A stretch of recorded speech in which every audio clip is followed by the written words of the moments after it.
Tuligsilitaan 2025, nandito kami ngayon sa SNH Ingilika Red Room. What's up, play? Ingilika, mag-ingay! Yun, marami akong si-shoutout ha. Pinong, Alpidik, Sendo, Maaya, Litrato, South Strain, Lutang Clan, Ading, Extra Shoot, Domo, Real Jokes Floating, Kinsinyo, salamat. Kuya Jay, Hypebeat, Crown Manila, Antay Kupal, DIY or Die, Nocturnal, Peso Side, Chico, Speedwear, Get Luck, Dugat, Needle Juice, Tattoo, Pulo, Rap Battle League, Motos Battle League, Kuya Marn, sa mga tahanan, Savage, Pinong at kay Meng, at sa gumawa ng trophy ng ating finals, Albaya at Isanya. Yeah! Sa kanan ko, galing Titik Poetry, ang unang-unang kampiyon ng Sisne. Mag-ingay tayo para kay Bilton!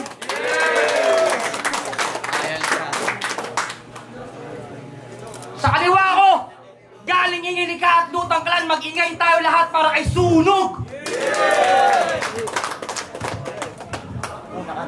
Una si Bilton, men. Manood, makinig.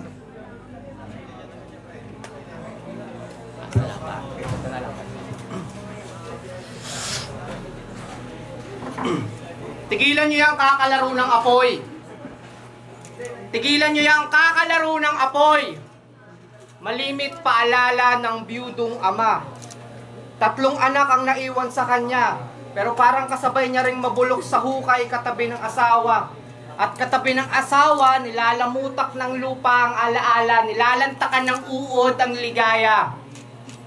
May sikip bawat umaga sa liblib na probinsya. Kasing lawak ng loob ng posporo ang nasisilip niyang pag-asa. At mga palito ang sandali. Walang puwang malito, magkamali. Pwede siyang pumili o piliin mismo ng sisindihang galit. Galit na hindi nagiging abo. Anumang oras, ang silakbo ng damdamin ng kaskas nito sa sentido. Tangina naman, di ba? Sinabi ko huwag niyong paglalaroan niyang apoy, tantanan niyo yung kandila. Baka sa muka ang nalulusaw na pagtitimpi, tumirik, unti-unti. Naglabo-labo ang dilim. Kumalat sa tahanan ng pangungulilat hapdi. Nakapili na ng palito ang sandali. Pinaliyab ng pinaliyab ang silakbo ng damdamin. Ang kaskas nito sa sentido. Mga pighating tumitindi. Walang nagsisindi. Ito na yung mga saksak sa katawan ng panganay. Sumirit, bumulwak ang tuwa. Yung pangalawang paslit, sobrang halakhak, laglag tuka. Gumagapang sa sahig habang leeg ay luwa. Yung bunso, naliligo. Hindi ng dugo, Sinong huhula? Taas! Tama! Pinaliliguan lang ng gaas!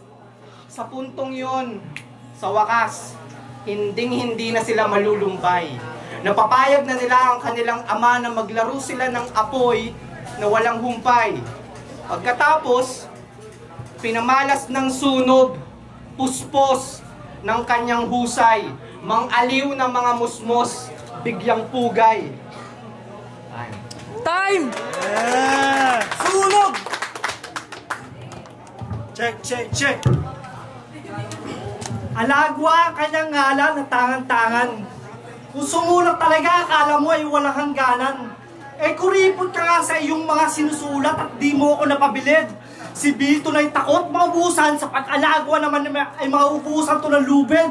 Tulad sa itaan, game! Yeah! Isa ako sa mga saksi sa landas mong tinatahak. Isa rin sa mga tagahanga, isa rin sa pumapalakpak. Hindi ko akalain, isa rin pala ako dito mapapasabak. Nagtagpo ang ating landas, isa lang din ang mapapahamak. Hindi kita bibiruin. Isa ako sa mga kalaban mo na ikaw ay masasadlak. Lahat ng tula kong bagong hasa sa'yo ay sasaksak. Kaya sige, lagwa, nang maabot mo pa ang ulap. Mga pangarap na hinahanap ay maabot, kamay mo na at iyong matatanggap. Basta huwag idilat ang talukap, huwag subukang buksan, kabaliktaran ang hinaharap. Hindi totoo, walang gumaganap. Nakatingin sa'yo si kamatayan at hindi kumukurap. At mangyayari lahat yan sa aking pagiglap. Kaya ang bilton na lumilipad ay tuloy ng hinangin. Sa muling pagbagsak ang pagpalit ng pangalan ng sisihin. Nagbago bigla ng linya, gusto sa kaliwang paligid makisalin. Sa bagay, kung ito nga si Bilton ay kaya pa rin laslasin. Nakuha niya lang yung kampinato nung nakaraang sisne sa tulig salitaan. Mahusay naman talaga, ngunit walang sustansya ang mga binibitawan. Nakaramdam ka at bigla ka nagpalit ng letrahan. Ang itsurang matino ay tuluyan na magiging katatawanan. Kasi gusto mo na nga ata mga liw eh. Sa bagay, ang pagharap pa lang sa akin ay baliw ka na ata. Sapat na ba ang kanyang atake ng iyong pagiging makata? Lumang lengguwahe ang ginagamit upang tunog pa lang ay hindi na siya mahalata. Ang lalim pakinggan ng aking tahinay. Wala akong nakita, wala akong makitang dahilan upang ikaw ay katakutan. Wala kang may tatago sa akin, sunog lahat yan, magtago ka man. Hindi kita binubutasan. Isa yan sa mga party mong akin na pagmasdan kung paano ang kampinato ay aking pahihirapan. Sa kwarto ako'y nagkulong, sa sariling estilo ko ako'y nagpakalulong. Ang tanging mong tulong ay nagising na natutulog kong bulong. Ulupong, gusto mong malaman ang sagot nang hindi ka nagtatanong? Gunggong, gusto mo naman sumagot kahit hindi ka tinatanong. Nangangarap ka makarating, ngunit ayaw mo ng proseso. Gusto mo ng proseso pero hindi ka nag-aasikaso. Gusto mo, di na magsasalita eh. Sa'yo na itong panalo, nakikipaglaro sa apoy, ngunit takot naman palang mapaso. Kaso mo dumuay nakakulong sa paso, kaya ang paglago ay limitado. Hindi umuugat, hindi rin tumutubo. Umaasinta, pabalik-balik, hindi sumasargo. Masaya kang nagliliwaliw kasama ng mga nakapaligid sa'yo. Ang tuka ay may paling, nangangatal, basa na sisiw. Umaastang matibay, kaya minsan ako ay napailing. Dinadaan sa itsura, wala naman dating pag-usapan ay husay. Hindi para sa'yo ang sinig kung hinahanap ko ay pagpupugay. Pag-uugnay-ugnay ko na lahat para ikaw na mismo ang humukay. Hindi to sa akin tatagos dahil alam mo mga sulat mo hindi tunay. Kasi mahal niya daw ang sining at ang dami niya na daw sinakripisyo. Dumadayo daw kahit saang lugar, wala daw siyang natatanggap miski piso. Ngayon mahal mo pa rin ba ang sining kung ang buhay mo ay nasa peligro? Patunayan lahat yan, ihanda ang sarili. Masunog sa sining ng impyerno. Time! Round 2! Bilton!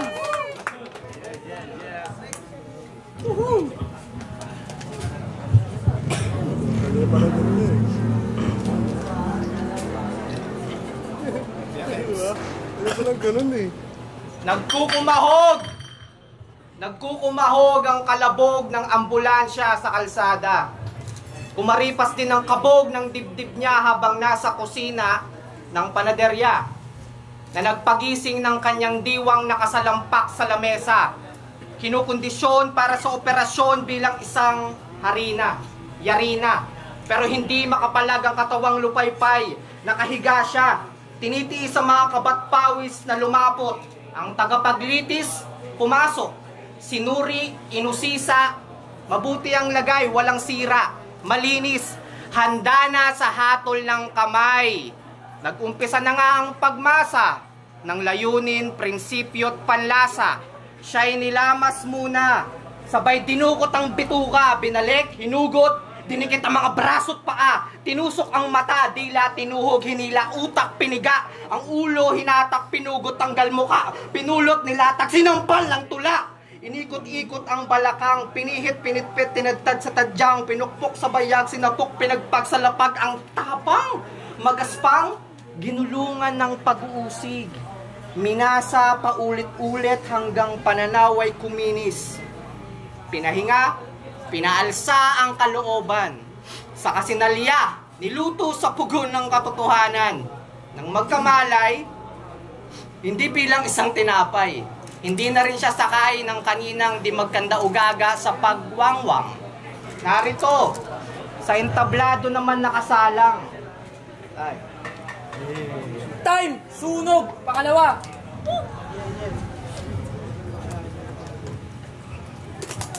Ray, thank you po. Aanihin ko ang mga sinasabi mo, Mr. Super Makaka. Halatang gising ka nga sa katotohanan pero minumuta pa. Yung tipong mukhang gurang na pero ang itadaywas tong kulang pa. Sumasalamin sa'yo ang mga gawa mo maganda ngunit walang kaluluwa. Kaya napakadami pang hakbang upang ako ay yung magapi. Pag ako nagsasalita ang iyong liwanag ay unting-unting napupundi. Kaya yung liwanag ay unting papakitaan ng kakaibang laro upang wala ng pagtanggi. Kahit ibuhos mo ng todo, alanganin kagago. Sa bawat sulok neto, sa mukha mo sa sargo, ang pagkatras delikado, binaklas ko na ang kandado, nakalayang demolyo dudurugin kahit ang iyong mga buto. Kaya wala ka na matataguan kahit saan patumingin. Kung makulay ang kinakapital, lalamunin kang dilim, kahit na aning-aning, di mo to mababaliw, matagal na tong praning. Buhay kang ililibing mukhang pusang malamig kahit sa taas ka humiling. Sampung ama namin, huli na ang dalangin. Pagkakataon mo naman ang oras mo ay bilangin ka. Kanino mo sabihin, hindi ka nila kaya saluhin. Papasagin ang imahe mo, ihalo sa buwangin. Upang di na madugtungan pa ng mga sumusunod sa'yo. Yung mga sumusunod sa'yo, isusunod ko din sa'yo. Hindi ko titigilan na kahit hindi nagsisitigil, mas lalong nang gigigil. Kilalang tumutuwad ang kagaya mo, kaya magsitigil. Diyos mo po, Diyos mio, ano ba talagang gusto mo? Punto ko ba talaga ay nakuha? Tainga mo, sinaksak mo ng tsubibo. Masyadong pabibo, itong si iyong nahilo sa perso. Presyo, gusto mo, kesyo, presko daw ngayon, nagdideliryo. Kaya wasak sa aking muli babalik lang dito ng muli upang silyaban ng mga nakakalimutan hindi pa kayo tuli. Tungaw, ikaw ang tinuklaw nung siya ay dumalaw. Galaw at sayaw mo sa kabila, hinihiling na sana ay magunaw. Sa mundo ng pintasan, hindi ko kailangan ng pangaral mo. May sarili tong laro. Sa bawat pagguhit ng aking letra ay may mga kaluluwang naglalaho. Puro agulgol na maririnig habang ginagawa ang pangalawang yugto. Ngayon pinakawalan ko na salita hanggang pag-uwi nyo sa iyong bahay, ikaw ay minumulto. Ito ang gigimbal sa mga nagsasabing sila ay malakas. Sabay busal upang hindi na makahingi ng tulong, upang hindi na makasigaw. Sabay sakal hanggat sa mga mata mo dugo na ang lumalabas. Mabubungal kahabang binabasa mo ang mga sinulat habang ikaw ay bumibigkas. Kasi kulang sa pundasyon ng pagkabuo kaya hindi konkreto. Isang bayo, guguo lahat ang iyong mga binuo. Bilang na bilang sa tugmaan tapos kang pinato, seryoso? Pasasagasakan na sakyang 12 ang gulong na nawalan ng preno. Kaya pa, Kois, hindi ba sobrang layo ng ating pagitan? Kung kaya mo lamunin ng buo, sige mamaya pagkatapos ng laban. Nguyain ka ng aking likha hanggang sa sukdulan. Kasalanan ko bang sumulat na ganito ang kalalabasan? Upang mawala ang hapdi, ang pagtanggap ng kasagutan. Hindi ka bawasan ng lakas ang pag-amin sa katotohanan. Ang masama ay, tapos na ang lahat, naratili ka sa kamangmangan. At madumi talaga ako maglinis kasi bara, at ikaw ang ginawa kong basahan. Time! Tangina! Round 3! Bilton! Teka lang ha, malalagpag yung mic ha.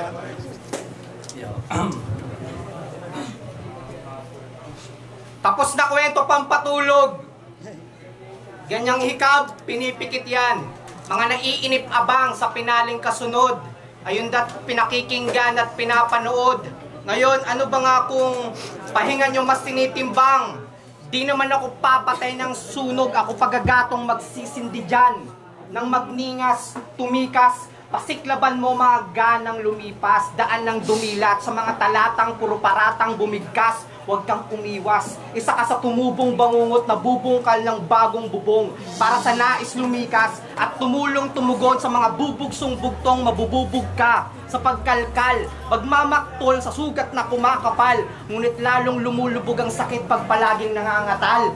Kaya sige, gumugol, sagot hayaang makuha, kay may tumutol halughog, nakakalula, hagulgol, ang luha pampaluwag sa mga nagagahol, panatagtol na may halong kilig, ano bang kapresyo?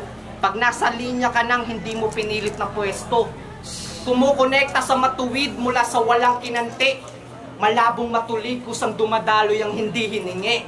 Ako'y katunggali, ika'y nagmamadali, piyaya nilalasap, para gutom mo manatili, ramdam mo pa ako sa hinaharap. Tinatapik-tapik ka ng tinatalak, kapak ka ng masasagip, sa halip matatakip, kapak ka ng kapak, mapapatid sa aking hatid, makikinig. Manlalamig ang iyong init, gano'n man nakalalapnos ng balat. Kaya ka pa rin ng tubig, ng dagat, na kahit anong igting ng alon sa playa, pagdating sa baso, dun pala magkakaroon ng forma ang kaluluwa, matuto ka. Bago alab maglaho, pag-isipan ng galaw, kung makipot, ayaw. Ngunit ang kaya mo ritong mapaso, nguso ng nakalimot, hipan ang sabaw. Laman wala, pati sa hulog, ano ba to si sunog, malamya, baka apoy sa lagnat, pinaparating. Dapat pala dampot kumot, sabay suob, sana gumaling. O pwede rin, takluban kita ng kumot, pero sa krimen. Teka, pero ng camera.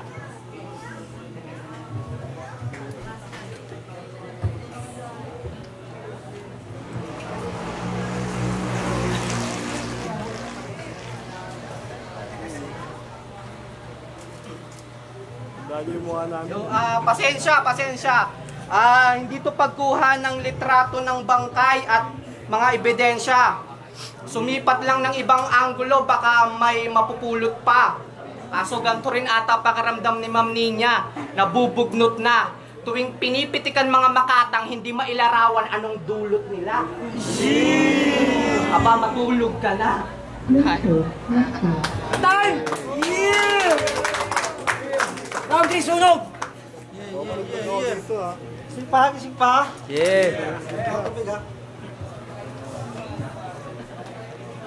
Di na tumatalab, itigil na ang iyong kahibangan. Pwede ka naman magpatay-patayan, kaso sigurista ako, kahit bangkay ka na, ituloy pa rin ang bangayan. Espiritu mo na nais tumawid sa kabila, subalit hindi ko hahayaan. Kung ito na nga ang impyerno, dito na rin kita paparusahan. Orihinal ang lahat ng aking pinitaw. Ikaw pa din ba yan? Sumisigaw na may napapahiyaw? Yung iba ay nakangiti, hindi ba't yan ang gusto mong matanaw? Subalit nung ako yung sumigaw, simula nung una, ikaw yung lumitaw. Kaya nga pinapangarap mo to eh. Kaya tutuparin ko ang pangarap mo, Repa. At talunin ako sa duelo, o maramdaman na panalo ka pero talo ka. Alis sa dalawa. Hindi ba't parang parehas lang ng maskara, na kahit palagi kang kara, ikaw pa rin yung talo at kawawa? Kasi ang estilo niya ay isang diretsong linya, di marunong pumanig panahog. Ang nangyayari ay nasisira, namamaho, di nakakabusog. Di na makakalusot ang estilo mong palubog. Nakakayamot, nakakabagot, di nakakaat kasi nakakabaog. Nagmamakaawa ka sa kalawakan na sana ay matapos na. Ang iyong kinakayaking nasasakupan ng aura. Ang iyong liwanag ay nanggagaling sa aking puwersa. At kung ako'y mapupundi, hindi ka na rin gagana. Tulad ng pagkapunti ko ngayon na ito na ang dahilan ng katapusan. Nilay-nilay na pagpupuksa at malaking kabawasan. Malaking tulong sa kultura ang iyong kahinaan. Magdiriwang ang lahat na para bang ito ang iyong kaarawan. Sinasadya kong maging bulag sa gabi at maging tahimik. Habang lumilipad ang kanilang agam-agam, ako'y hindi umiimik. Ang umagang aking lakas, Ang lakas ay bumabalik. Ang gabi na katahimikan, ang panganib sa aking katawan na nililisik. Sa kaldilang nakatirik, litrato mo nakadikit. Masasampulan ng 10 karmang paulit-ulit. Ako ang magdidikta ng iyong kapalaran na malupit. Ang nangyayaring ito ay nakatakda na dahil sa palad mo ako ang gumuhit. Ako na rin ang gugupit sa tadhana mo kung kinakailangan. Hindi sumakto, ang iyong kaartihan ay naging kalabisan. Ikaw ang aking papit na papel na aking libangan na pagkatapos bihisan ay muling huhubaran. Kaya kumakabalik ka pa muli, umulit sa unang pahina, bagong simula ng paglalakbay tungo sa hiwaga. At kung mapapatpat ka muli sa larang ito ay huwag na magtangka, dahil kung babalik ang iyong alaala, baka magpakamatay ka na. Kaya ilulubog sa tubig at pag hindi na makahinga, muling hatak pataas, sabay lulunuring muli. Ang iyong paghihirap ay malapit ang magwakas. Nakakabitin naman itong laruan na sa tindahan ko papinitas. Kaya mamuhay ka na lang ng normal. Magtatrabaho at magpapahinga. Muling gigising, muling kakayod. Namumuhay na parang hindi humihinga. Ulit-ulitin, magpakalunod ka sa salapi, hindi ba yan ang pakay, kaya hindi ka mamamatay. Mabubuhay ka na parang hindi ka nabuhay. Time. Yeah.